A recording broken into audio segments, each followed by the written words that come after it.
સુરતના અમરોલી વિસ્તારમાં રસ્તા પરના ખાડાઓને કારણે એક કરુણ અકસ્માત સર્જાયો હતો, જેમાં 35 વર્ષીય એક યુવકનું ઘટના સ્થળે જ મોત નીપજ્યું હતું.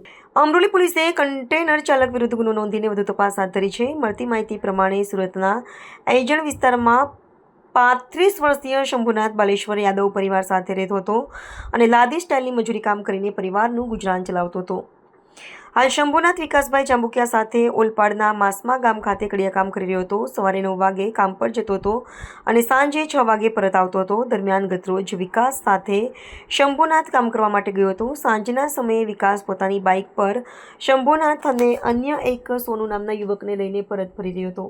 ત્રણેય માસમા ગામથી જહાંગીર વરિયાવ થઈને ઘરે પરત ફર્યા હતા. તે દરમિયાન જહાંગીરપુરાથી અમરોલી તરફ આવતા ડીડી સ્પોર્ટ્સ સર્કલ પાસે પહોંચતા અચાનક ખાડો આવતા ખાડામાં બાઇકનું ટાયર આવી જતા ત્રણેય રોડ પર અટકાયા હતા. દરમિયાન પાછળથી આવતા એક કન્ટેનરના પૈડા ત્રણેય પર ચડી ગયા હતા, જેમાં શંભુનાથના માથે ટાયર ફરી વળતા ગંભીર ઇજાઓ પહોંચી હતી. અકસ્માતના પગલે આસપાસથી લોકો દોડી આવ્યા હતા.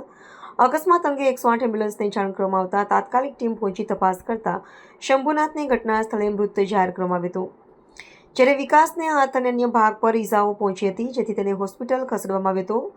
હોસ્પિટલમાં વિકાસને હાથના ભાગે ફ્રેક્ચર થયું હોવાનું સામે આવ્યું હતું, જ્યારે અન્ય એક સોનુ નામના યુવકને કોણીના ભાગે ઇજા થઈ હતી. ઘટના અંગેની જાણ થતાં પોલીસ પણ ઘટના સ્થળે દોડી ગઈ હતી. હાલ તો આ મામલે વિકાસ દ્વારા કન્ટેનરના ડ્રાઈવર બેચેન પાછો યાદવ અને અકસ્માતની ફરિયાદ નોંધવામાં આવી છે. જો કે આ સમગ્ર ઘટના ખાડાના કારણે બની હોવાનું સામે આવ્યું છે અને આ સમગ્ર ઘટના સીસીટીવીમાં પણ કેદ થઈ જવા પામી છે. હાલ તો આ બાબતે અમરોલી પોલીસ દ્વારા અકસ્માતની ફરિયાદ લઈને વધુ તપાસ હાથ ધરવામાં આવી છે.